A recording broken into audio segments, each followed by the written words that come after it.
I'm going to start it. It's just maybe to give every member of the panel 2 minutes to say something. But I will just kick it off.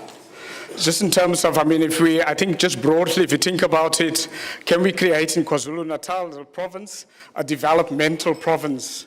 If one look from an academic point of view, if you look at the research the last couple of years, there has been a change where, where countries have moved from national developmental stage where the provinces are taking control, whether it is, in Japan or whether it is, in China and so on. And the success stories, for example, in Kerala and India, can we do it in KwaZulu-Natal? And the first thing is a couple of things that really is in our favor.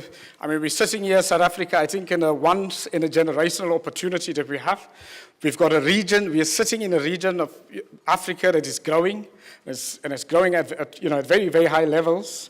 We're sitting here with a historical opportunity, most probably as South Africa, that only Japan had after the Second World War, when it positioned itself as the engine and a hub of a growing Asia. So this is our moment. We cannot let this opportunity slip through our hands. And just in terms of challenges that I'm going to throw, to the panel so we focus our minds, is I think the first thing in a sense, can we partner between business, labor, communities, and so on? Can we get a social pact together in our hubs? Because that's going to be quite crucial. What we have in South Africa, if we compare it to our competitors and even our peers, as we've got a very strong business sector. We've got innovations, we've got some companies that's doing very well, for example, in China, which is SAPI or SAB Miller. Now, can we galvanize both business and government and labor together? And then secondly, can we actually build coalitions in the state itself? Can the province, for example, align, say, with some of the state-owned companies, Transnet, DFIs, PIC with big budget, and so on? Can we have an interstate coalition between state agencies for development with the province? And then essentially, can we grow using what we've got? What do we have? In the first place, we've got unemployment, we've got blacks who are mostly unemployed, that don't have skills. So can we, when we grow, soak up that massive unemployment? So we have to think innovatively to do that. So when we decide on our sectors, can we decide on it innovatively again to soak up what we have, the resources that we have on the ground? And then lastly for me is, can we link our research, our universities, because KwaZulu-Natal is a hub of higher education institutions also. Can we partner between the higher education institutions, the state, the private sector, and so on? If you look at all of the great industrial hubs, the last century, if you go, where it's IT, the nexus around Stanford University, that really created the great IT industry of the US. If we can go back now, if you look what happened in Italy with the leather industry, why did it turn around? Again, it was the clusters built around the universities that partnered with the states and partnered with business. And you can take it, when people talk about the East Asian developmental states, it's also that technological partnership between the state and it includes the higher education institutions of the state together with the private sector and the public sector. Let me give all of I've spoken a long time. So can I start from you? Okay, thank you. Well, I'll give my 2 minutes because I've spoken. I just want to stress one thing. We've got a conceptual model. We've got a lot of potential. The key now is a working model, is implementation. That's our key. And for that, we need leadership at all levels. We need a management structure. We need process. Process needs to be there. And we need to make the right choices. In terms of some of the technologies, etc. That's really the basic message. Thank you. All right. Yeah. Just to say, having heard certainly the quite a broad spectrum of the concept of the industrial hubs. I would like to submit that the Richards Bay Industrial Development Zone, which I represent here in the panel, is an appropriate and a leading platform and certainly represents itself as the next frontier for investment. We have now just recently installed infrastructure in the industrial development zone, and my story is about excitement more than anything. It may not display itself in the manner of very composed mannerism here on the platform, but I'm massively excited about the prospects, leveraged largely around the onset of the Special Economic Zones Act.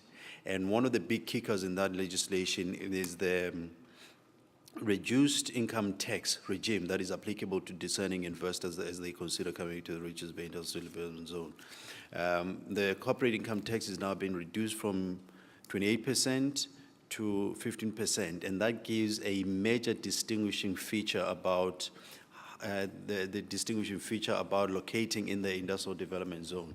So the linkages with the various and proposed industrial hubs certainly will have a lot of leverage being exploited in that as much as industrial hubs are located in the districts, there's got to be a strong logistics integration, and invariably the province having a strong maritime and logistics network already defined by the Port of Richards Bay in the context in which I'm referring, as well as the rail connectivity and road multimodal connectivity, invariably provides a very strong logistic integration that buttresses the flow of all the produced goods that are invariably have to be transited into the various markets. So as I make my presentation, I'd like to submit that, and also respond to the range of questions that you've been asking about skills development. We are on the verge of concluding in the coming week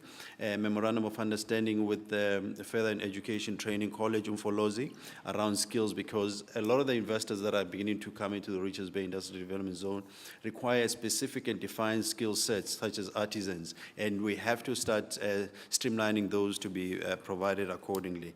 As far as research is concerned, we have been in dialogue with the Center for Scientific and Industrial Research around particularly the beneficiation of different mineral materials, titanium being one of them. It's a naturally endowed mineral located in Richards Bay. There's an opportunity of beneficiating and maturing that into different component manufactured elements. So I'm quite excited, and we're going to be stewarding a very strong strategy and a regime around the linkages between the Special Economic Zone in Richards Bay as well as the relevant and applicable sectors in the various industrial hubs. I thank you for now.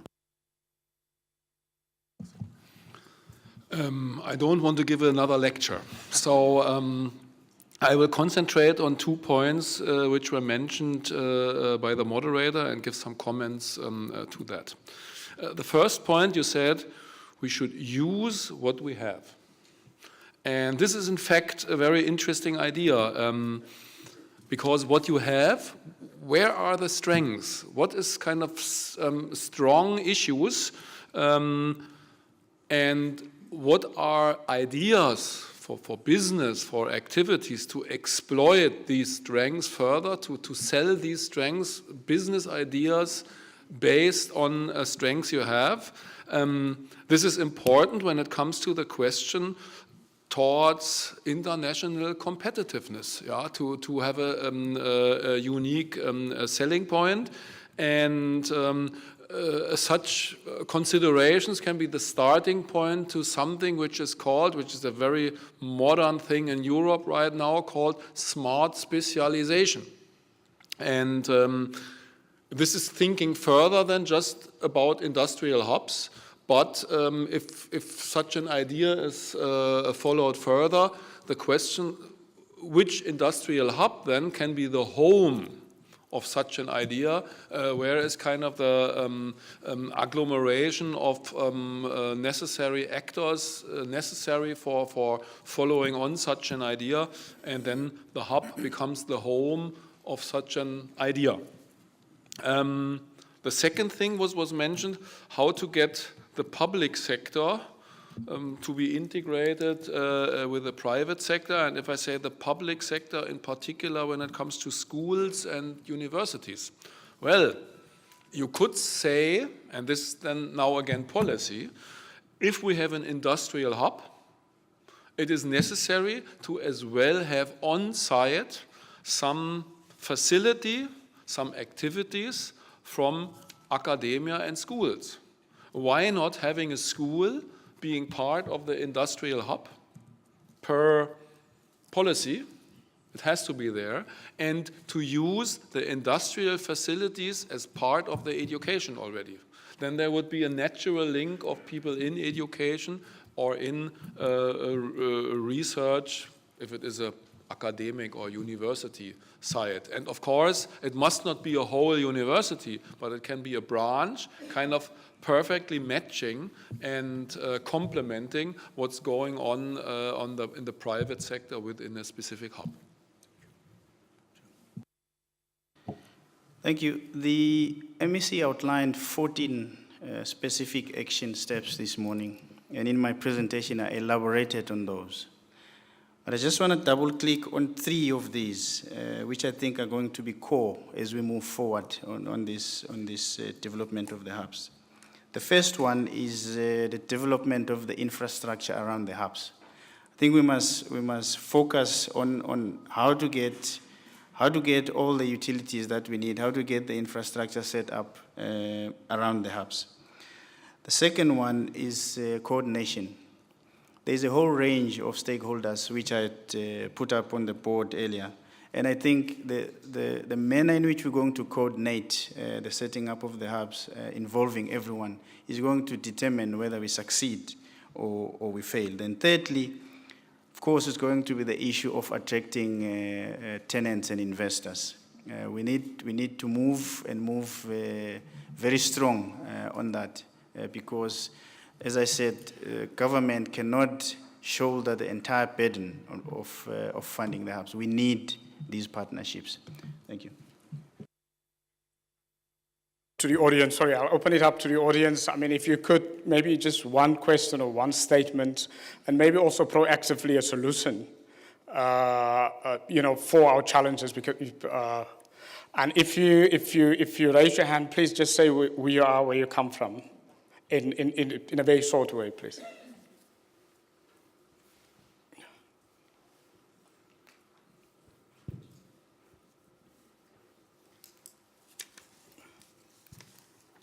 Good afternoon.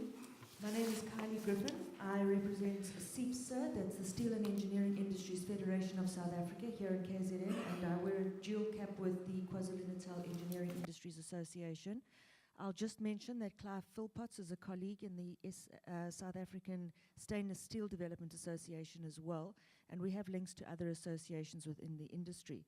The reason, I'm just going to make a statement. I see that a lot of work has been done with the hubs, and it is very exciting. I think it's brilliant work, but nowhere do we see the steel, metal, and engineering industry. Obviously, now is not the time to try and go into any details or anything, but just to say that we cover a huge spectrum of the economy, right from construction, which is all your infrastructure development.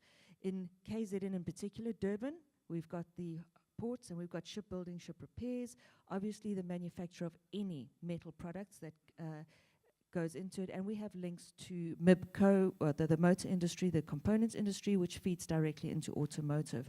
So we're a base for most of the manufacturing in any product, okay. Having said that, obviously now's not the time to try and engage her there, but just to say we'd like to swap cards, ask for some engagement, get some key stakeholders together, and start looking at what we can do in this industry to take our industry into the platforms that you guys have been talking about today.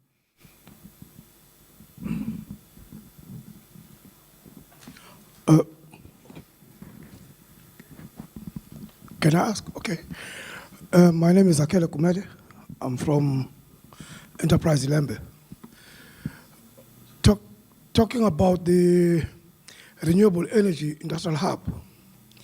No, look at the other hubs. The other hubs are more consumption orientated. You've got perishables, people eat them, and they get finished, they want more. With renewable energy industry, at some point, are going to get to saturation point and are not going to be needing any more renewable energy equipment. Are we looking at the lifespan of this industry, number one? But number two, which is very important, is Kwazulu-Natal itself looking at the renewable energy potential of the province so that at least it can serve as a customer for this hub?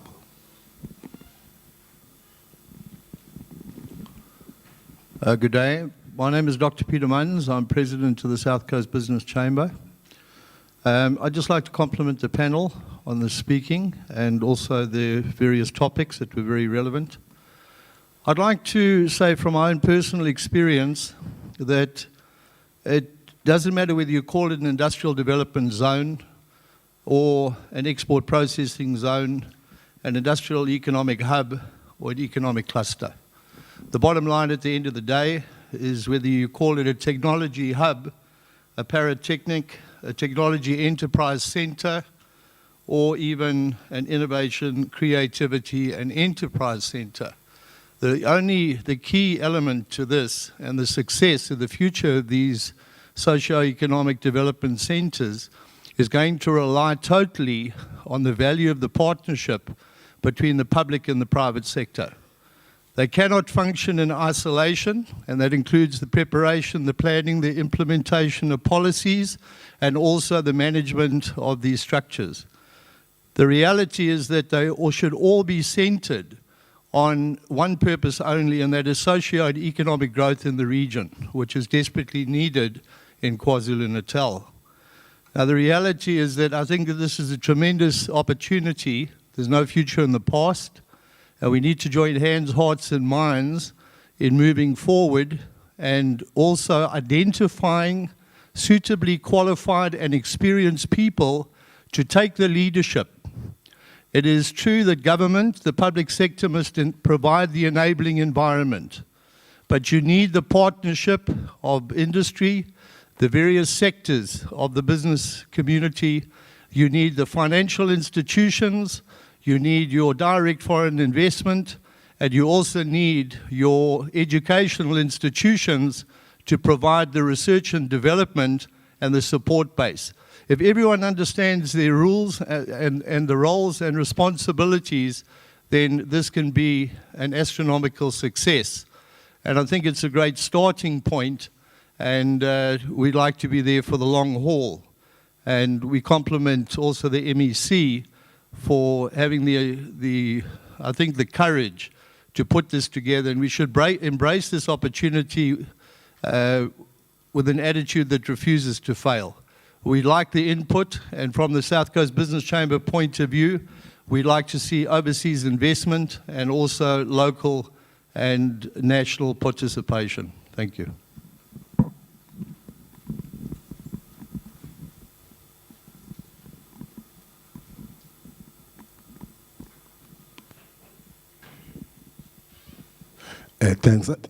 Thanks. I'm Siyabonga Zama from Episcus Coast Municipality. I would like to suggest that maybe the province look at making these industrial hub special rating areas, and maybe develop guidelines to regulate these special rating areas for municipalities, because going forward, there will be lack of some kind of uniformity. We'll find that what is offered by Umzinyati is not offered by Ugu.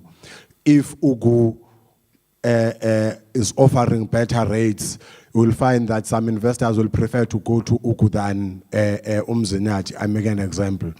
But for the sake of uniformity and a uniform approach, if maybe the province can give municipalities guidelines that seeks to say, for this industrial hub, these are, they must be rating areas, and here are guidelines that all municipalities must follow, so that investors will know what kind of an approach are they gonna follow themselves. Thank you. I've been told to stand up. My name is Abigail Knox. I'm from 3 Consulting and former manager of the KZN Sustainable Energy Forum. Compliments to the panel and the presentations received today. It was very interesting. My question is about the Renewable Energy Hub. In 2011, I think the RED Hub, the Renewable Energy Development Hub, was announced. And I just want to know, how does it is it being incorporated into this Renewable Energy Hub?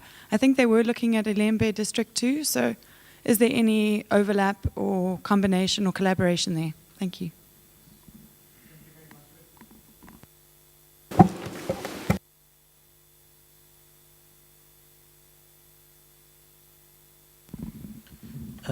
Moderator, my name is Shannon Tulstrom from the eThekwini municipality. I've got 3 quick points that I want to make. The first one is that in your introduction, you made reference to using multiple finance agencies. Some of these hubs require huge infrastructure provision. And some of the provision needs to be provided by different sectors. Different, for example, SANRAL for road interchange, KZN Department of Transport for roads, and so forth. And I think in terms of the current financing availability, there needs to be another model that needs to be put in place to ensure that the infrastructure provision takes place. So I'd like some comments as to how that can practically happen, and has it happened in other industrial hubs. The second point is that the hubs provide a very compelling case for industry to locate. But it's important that the businesses that locate operate within global manufacturing processes. They must be globally competitive. And therefore, I'd be very interested to know what interventions are in place to ensure that the businesses that locate there remain competitive from a global perspective. My third point is that by having a focus like this, and I want to just make reference to the electronics hub, with a testing center being located in that part of the province, is it the right thing to do when the concentration of electronic businesses may not be there? Won't it be more efficient for the testing center to be located so that it will have greater benefit for the whole of the province? Thanks very much. No, thank you very much for the questions. What I will do is I'll let the panelists answer 1 or 2 questions, and maybe another panelist could respond to something else.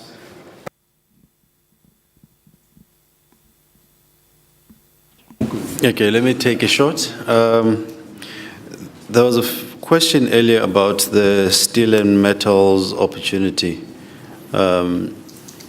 Just to say, the geographical location of Richards Bay, as one reflects on it, it's located on the heavy minerals belt, notionally referred to as Strategic Integrated Project 1. That's where you have the evacuation of minerals coming largely from Limpopo in the Waterberg, as well as in the Palaboro area. And consequently, we view ourselves as an appropriate location and a platform for all the attendant beneficiation around minerals. And therefore, we would, without a doubt, want to tap into the CIFSA and certainly the association networks to be able to try and align our repositories with the aspirations of the industry generally. And also to indicate that in fulfillment of the geographic location and generally what we've already received as initial inquiries about the location of smelters and the likes, we are assertively pursuing land acquisitions in the broader Utungulu region to secure land to be able to locate these profile of industrial enterprises. And we believe that once that is done, we'll be able to complement some of the work that is at this stage in research mode around mining operations. We understand there's some mining research that is being undertaken in some of the towns like Melmoth, looking at developing associated logistics integration. But the point is, I would engage hereafter around the prospects, and I want to also reinforce the point that Richards Bay is well positioned to be able to be the conduit point for such, from a beneficiation point of view, as well as a transit point through the deep water port of Richards Bay. As for the renewable energy opportunities, my take is that, once again, and I'll speak for the case of Richards Bay, We have, in the recognition of providing security of energy supply to our tenants, we've profiled renewable energy space as a key sector, and consequently, we've then provided tenancy where we've brought in a biomass production plant, which is going to be yielding an order of 65 megawatts of energy to be produced for our tenants. There is, however, the recognition that at this stage, the tenancy is largely manufacturing enterprises. The onset of the SEZ provides a much more liberalized spectrum of tenants that are likely to come. In future, there's opportunities of going into call centers, data processing, financial services, as well as other ancillary services that are currently not in the current IDs and mandate. But the evolution into an SEZ environment provides opportunities to start delving into other developments that may be in housing developments, in medical fraternity developments, and consequently we'll be able to provide the renewable energy and associated services into those sectors. And we believe Richards Bay is well positioned really to be able to tap into that. And just to wrap up, to say around private sector participation, without a doubt, private sector participation is necessary. There's a lot of government programs that have been put in place, and we are now poised and ready to start engaging with the private sector around giving a lot more positive traction around the fulfillment of some of these initiatives that we're undertaking. We're not going to be able to deliver them on our own. And without a doubt, we need the private sector to partner with us in this regard. I mean, in a sense, I mean, the challenge really is how we're going to get some, just from the steel, question from the steel industries, when we create these industrial nodes, which is led by government, how's the government going to bring in the private sector or interested people who have something to offer? How do we create that climate, and how do we create the points where people can actually join? It's going to be quite a key challenge that I think if I could ask on our side. Thank you, Prof. I think I'm at an advantage position in this panel because I can call on my colleagues to answer, I can call on the HOD, I can call on the MEC to respond on these things. But I just want to make a statement that says I don't think any party should feel left out in this process. I think we are making it clear that we want to move along with everyone. This is why we have set up district participation forums, where we go and engage with business, with labor, with government structures in the locality, with civil society, to make sure that everybody is on board and everybody is participating on it. So I don't think there should be a concern on that score. The issue around renewable energy, though, I think let us be clear again to say we want to focus on two specific areas in the province. We want to separate the generation from the manufacturing of components. Manufacturing of components, of course, it's looking at projects that are clearly identified in the province. In fact, the province has gone as far as signing a social accord on the green economy, on how to develop the green economy, where social partners have agreed and committed on what to do to develop the green economy. So there is a market and there is a commitment, but over and above that, we're looking at markets beyond the province. I mean, components, you can go to SADC, you can go all the way to Africa, etc. So, yes, theoretically speaking, there will be that saturation point, but I think we're very far from that point at this moment. We still have a long way to go to reach that point. The issue around HUBS being rated areas or special rated, I think the reason we are saying we are engaging at district level to agree on support measures is precisely to achieve that. to make sure that, because I don't think we can just impose certain principles to the districts. We want to agree with the district to say, look, this is what we're looking at, these are the scopes, these are the ranges, and be in agreement with them, and then we're able to implement that. And I think we will get that, judging from the discussions that we've had up to now, we will reach that point. The Red Hub is a component of the green economy strategy. What we're saying is there is a green economy strategy in the province, of which renewable energy is one component. And we're saying we want to look at the entire province, how we go about deploying renewable energy interventions.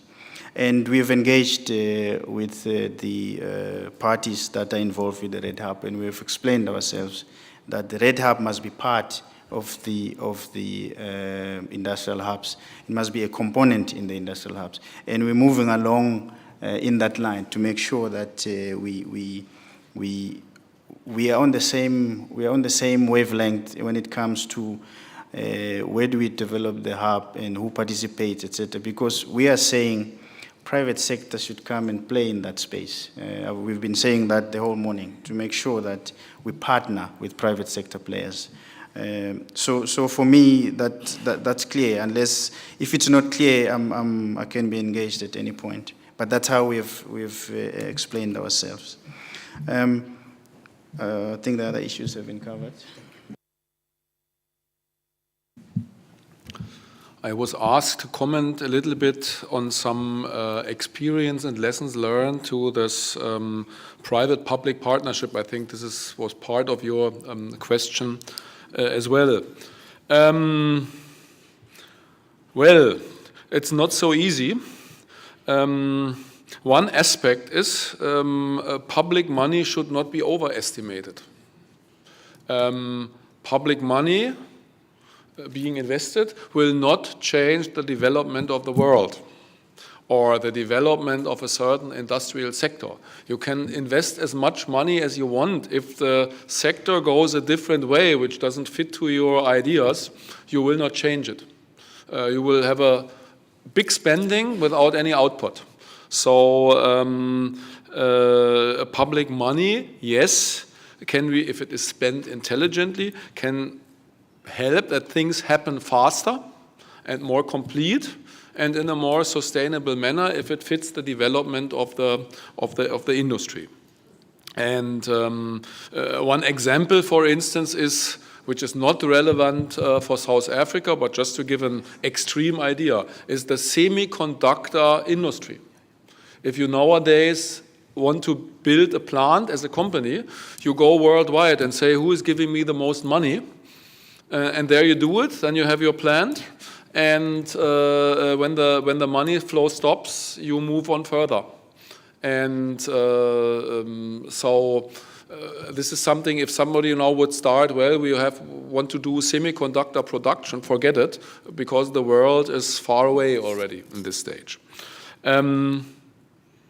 Okay, the second thing is, I think if the public money is spent in public-private partnerships, it should be done really related to concrete projects.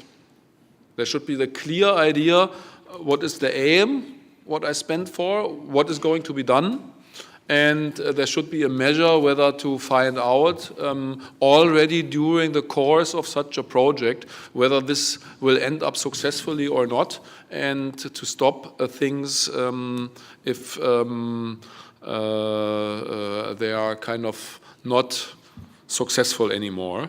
And yeah, this is basically what I wanted to comment on this.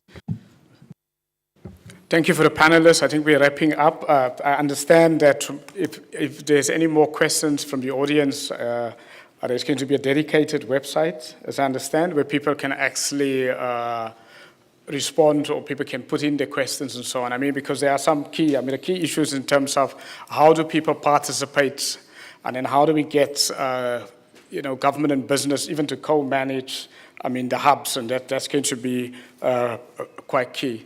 Thank you very much to the panelists, and thank you very much for your engagement. Thank you.